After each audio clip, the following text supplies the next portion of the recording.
We could see some flurries tonight, but it's nothing like today 43 years ago.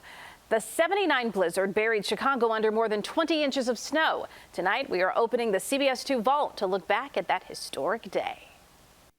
WBBM TV, Channel 2, Chicago. Bill Kurtis, Carrie Cochran, John Coughlin, Phil Whitelaw, and Bruce Roberts with a special edition of the Channel 2 Weekend News.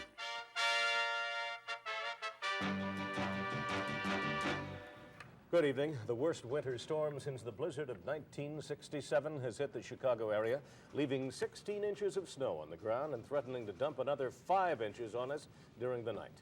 As you can see from our live minicam picture, snow continues to fall at this hour, and increasing winds during the night could make this a bona fide blizzard, with severe drifting adding to our troubles. Surface travel has been crippled by the snow, with the CTA suspending service on the Howard line north of Belmont, and long delays reported on those bus routes still operating at all. Automobile traffic is all but non-existent, with the remaining drivers finding the roads treacherously slick. The heavy snowfall has caused roofs to collapse, with one of the worst incidents at the Lakeshore Racket Club on Fullerton. Warning cracks appeared in the ceiling before the roof gave way, giving people a chance to evacuate, and there were no injuries.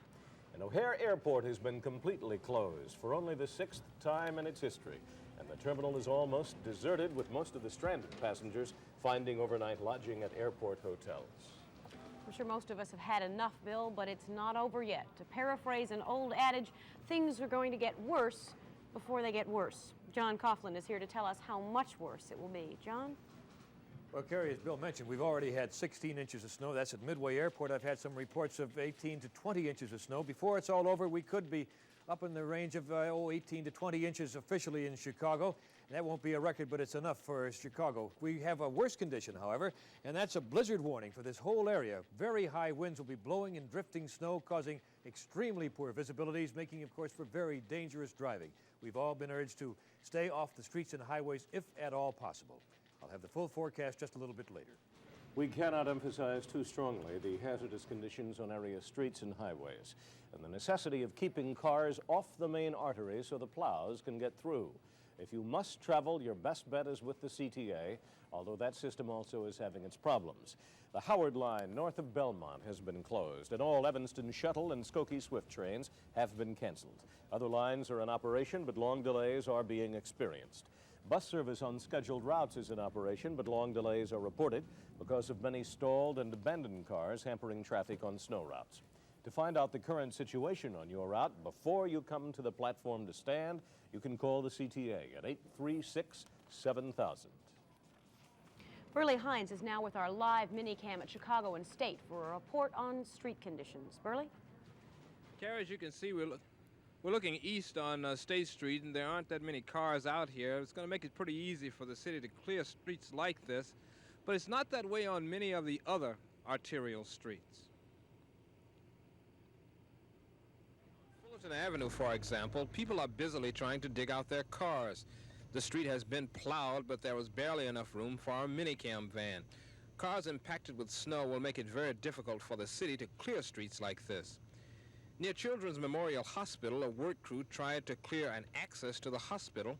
We found a city snowplow at work on North Avenue, west of Wells Street. City officials say this time they plan to keep ahead of the snow to clear secondary arterial streets. Bill and Carrie, they are supposed to be over 1,000 men working these streets tonight, and we'll be working them all through the night and in the morning. As Commissioner of Streets and Sanitation Francis Degnan said earlier to me, they plan this time to keep ahead of the snow, something they didn't do last time. Let's hope that they win the fight. Back to you.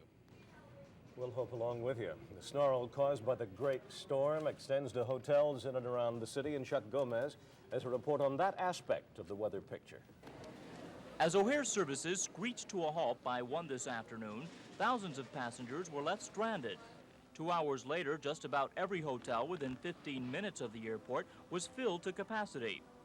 And tonight at Loop hotels like the Palmer House, officials reported they were quickly filling up. A check of 10 area hotels found them at least 3/4 filled. The Palmer House said 300 airline passengers were brought here to wait out the storm, including a group of 34 senior citizens from Milwaukee who were headed for the sunny skies of San Juan, Puerto Rico. Can I ask you how you feel about this? Does it bother you a lot? Yes, I don't like this sitting around here and waiting. You think you'll get to your cruise after all? Have I got what? You think you'll get to it after all? I don't think so. Oh, well, just take it as it comes. Do the best you can and stay here and enjoy it. If we go on, fine. If we don't, well, we'd like to get it that they reimburse us or give us another time that we can go later, you know, or something like that. It may be at least midday tomorrow before most of these passengers are able to connect with flights out of town. As one passenger told me, we're stuck and we might as well make the best of it. From the Palmer House, Chuck Gomez, Channel 2 News. Mayor Bilandic talks snow next.